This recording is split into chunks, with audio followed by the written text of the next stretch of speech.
Reading. A quick Google search will find you the definition: to look at and comprehend the meaning of written or printed matter by mentally interpreting the characters or symbols of which it is composed. But what if reading could be more than simple comprehension and interpretation? What if reading could be an experience that ignites personal growth? Over the summer, I read Jeannette The Glass Castle. I read the book to meet the summer reading requirement, and I must admit, I was skeptical at first, based on the track record of books assigned for school. But The Glass Castle was different. After reading only a few pages, I had been pulled into the memoir by the raw honesty and realism of Wall's writing. It was this honesty that made me realize there was something to learn from The Glass Castle, that somehow the unfortunate experiences of Wall's childhood would drive me to become a better person.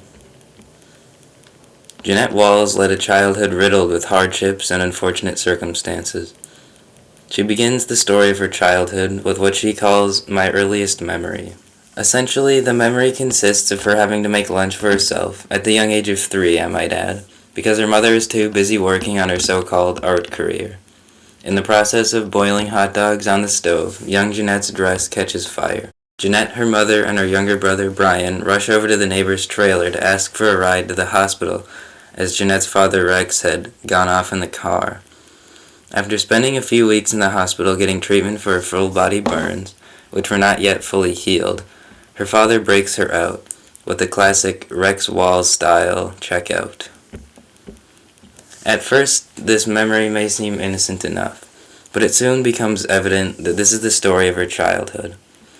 Jeannette is forced to take care of herself while her mom pursues her wild dreams, and her dad is always off somewhere, doing who knows what, although it's usually drinking or gambling.